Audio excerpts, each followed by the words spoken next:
Hey friends, it's Saxon Phonics time. Grab worksheet number 61 and go ahead and grab your dry erase board and a marker because we're going to start there today. All right, so I'm going to put my worksheet aside. If you don't have your worksheet, then pause the video and go grab it. I'm actually going to turn my board sideways for this activity. Now, Miss Tanner is going to read you a sentence, and I'm going to read it one time. And then I'll read it a second time, and I want you to say it at the same time I'm saying it the second time. Then I want you to pause the video, and I want you to try writing the whole sentence by yourself without listening to it again. So this is one of the listening skills that I want to teach you. I want you to be able to hear the sentence, make a movie of it in your head, and then be able to write the sentence without hearing it again. So let's try it. Let's write the sentence. Does the clock ring at 10? All right, friend, this time I want you to say it with me. Does the clock ring at 10? Build a picture in your head of that sentence. And we'll say it one more time, then you pause the video and write it. Does the clock ring at 10? All right, pause the video, friend. All right, friend, did you pause the video and write your sentence? I want you to check it with mine. All right, the sentence was, does the clock ring at 10? Capital D because it's the beginning of a sentence. Nice space between my words. Does the clock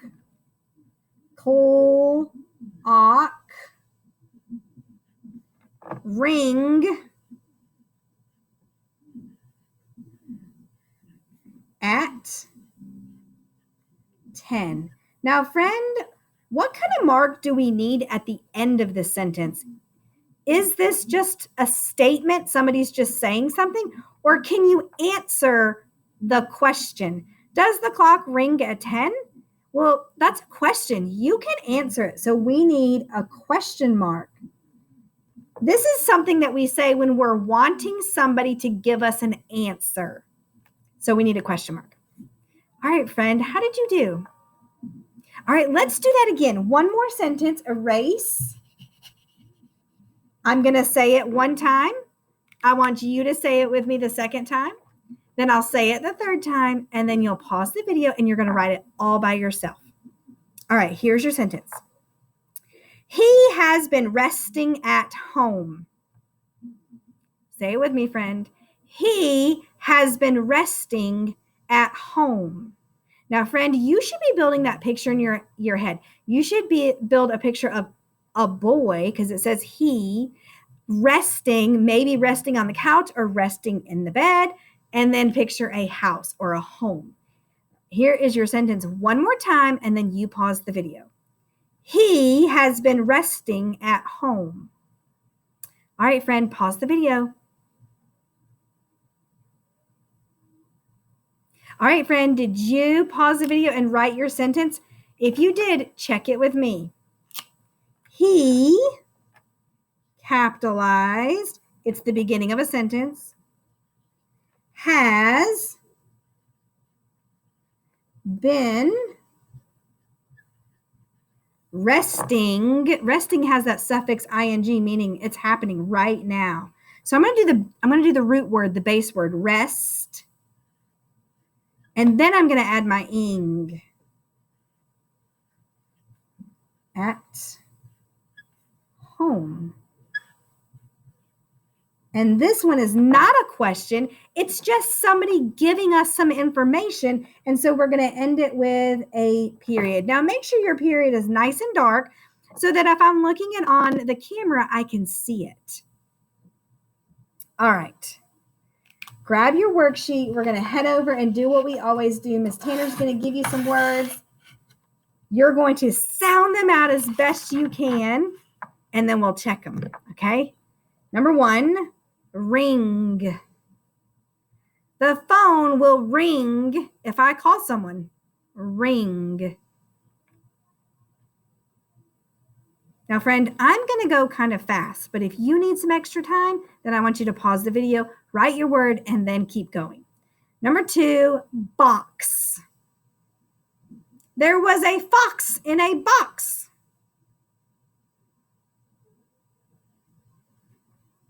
Number 3, stable.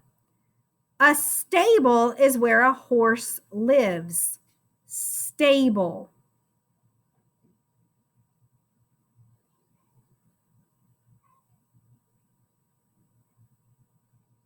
Number 4, helped. I helped my mom wash the dishes.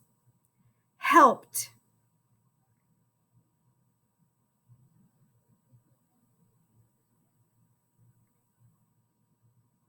Number 5, teeth. My mom said, go brush your teeth.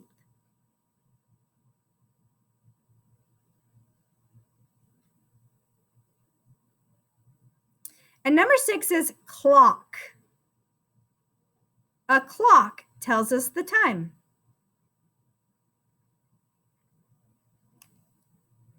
All right, friends. Now, I went super fast, so I want you to pause the video if you need some extra time. But let's check these. Ring. Making sure that G is sitting on the line. Box. X. You hear that KS sound at the end? That X. Stable.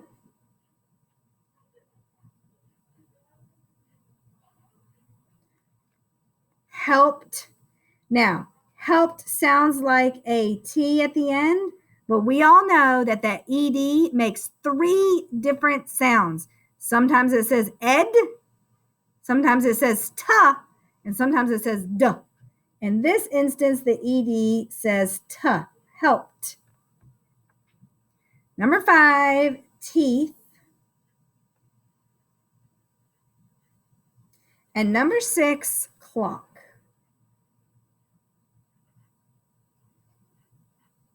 All right, friends, let's keep cruising. Number 7, hate. I hate Brussels sprouts. Some people really like them, but Miss Tanner does not like them. I've tried them, though. Have you tried them? Hate. Number 8, nope. Nope, we are not having school today. Nope. Number 9, nut. I like a peanut. Nut. Number 10, bike. I have a purple and pink bike. It's like a bluish purple and pink bike. Number 11, little. My little sister gets on my nerves. I don't really have a little sister. I am the youngest.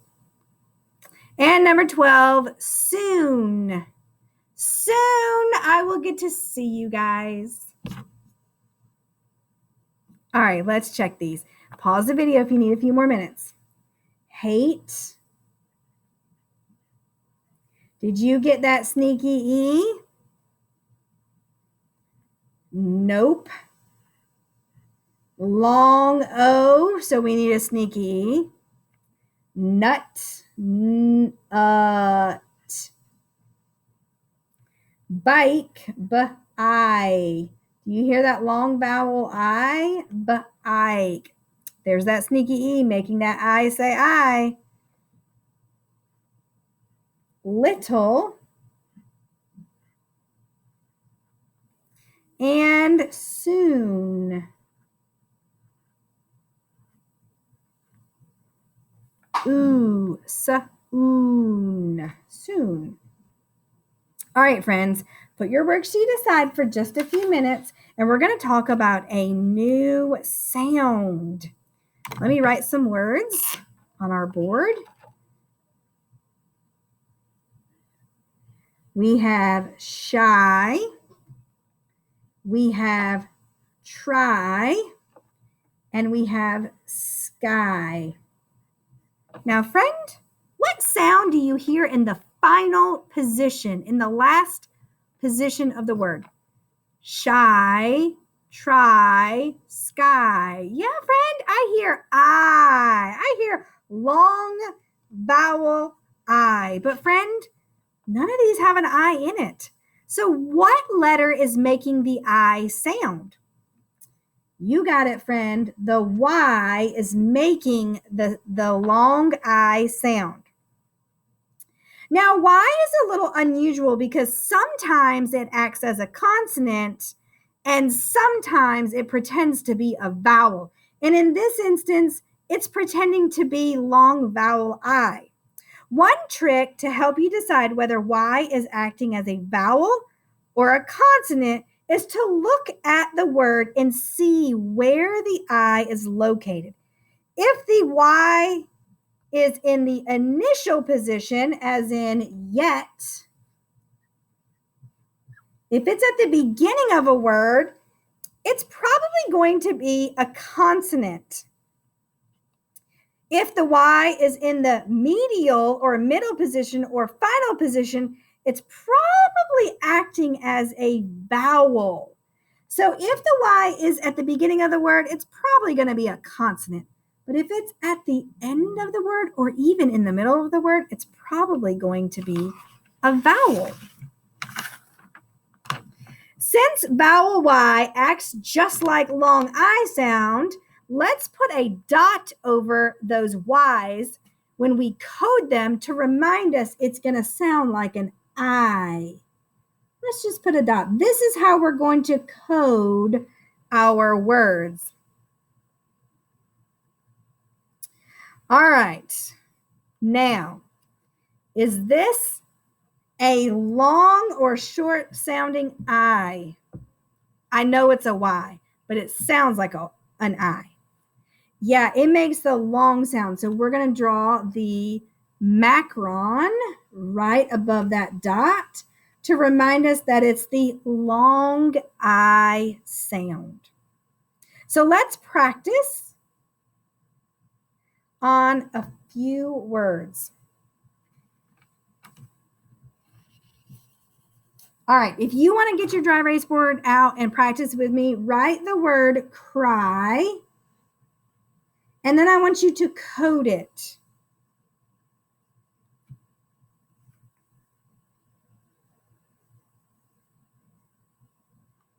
Did you do your dot and your straight line, your macron? Cry. It sounds like an I, and it's a long I sound. All right, now I'm going to give you a tricky one. Think about this.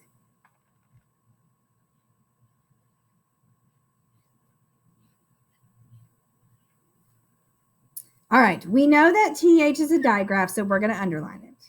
Now, friend, let's put our dot here. Remember, because Y is in the middle of a word, so we know it's going to be a long or short vowel sound. So we know it's going to make the I sound. We just don't know if it's going to be long or short. So let's sound it out both ways. Let's do the long I first. Ma-ith. Ma-ith. I don't know a mith. I don't know what that word is. Try this one. Myth. Myth. Oh, a myth is like something that might not be true, a myth. So this is a short vowel sound. So we're going to put the breve above the dot. All right, let's try one more.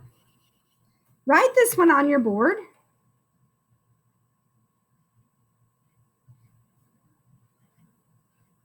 And let's try to code it together. Well, I would think that this is a 2-syllable word. You know why, friend? Because I see the Y, which sometimes can be a vowel, and then I see another vowel. That can sometimes tell us it's a 2-syllable word. So I'm going to try this. Vowel, I'm going to say this Y is going to act like a vowel. It's in the middle of the word. Consonant, consonant, vowel. And friend, where would I divide it? Right between the C's. All right, now we know the C makes the same sound as the K, so let's do a K back. And we know this is going to be a vowel. We just don't know if it's short or long. And the A is going to have the schwa above it, the upside down E, making a different sound than A makes. All right, so let's sound this out. Cry. Crystal.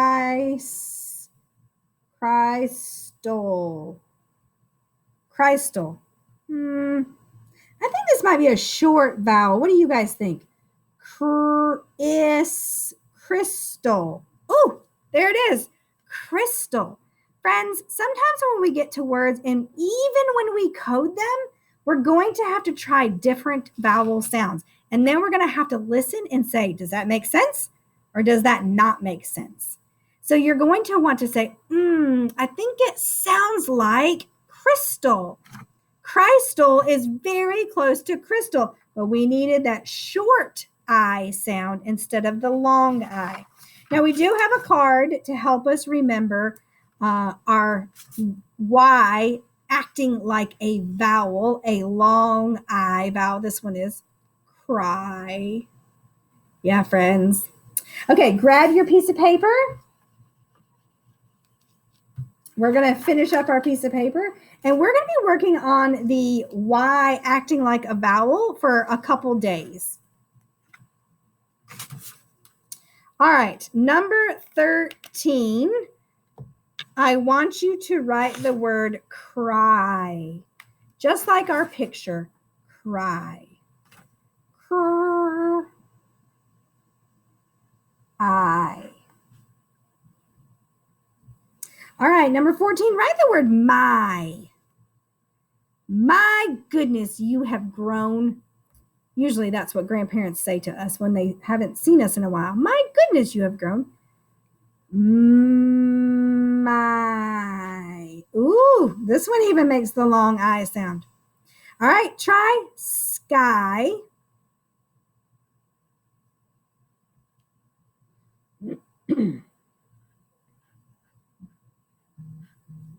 Did you get it, friend? Now, 16, I want you to be brave and daring, and I want you to try to write the word flying. Now, we know that the ing is a suffix, so write the root word, the base word fly, and then add your ing at the end of it. Flying. Flying. I'll give you a second to write it.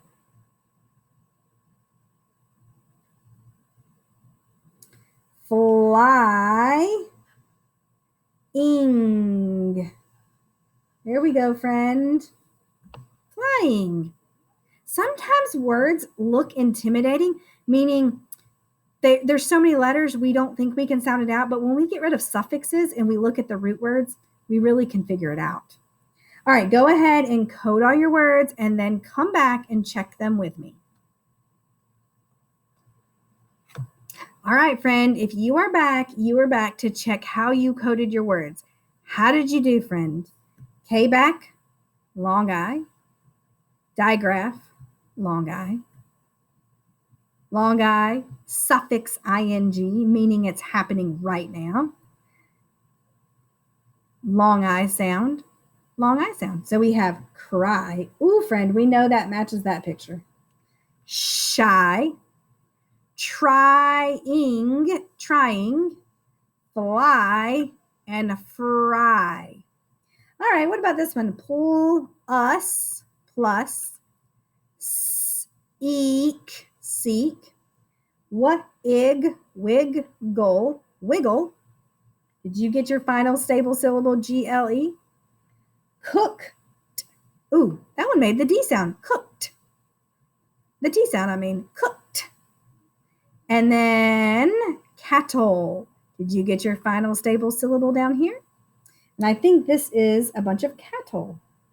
So I'm going to draw a line to my picture. How did you do, friend? We will keep working on vowel Y as we go forward, and we're going to be working more on writing sentences, hearing the sentence, and writing it without hearing it again.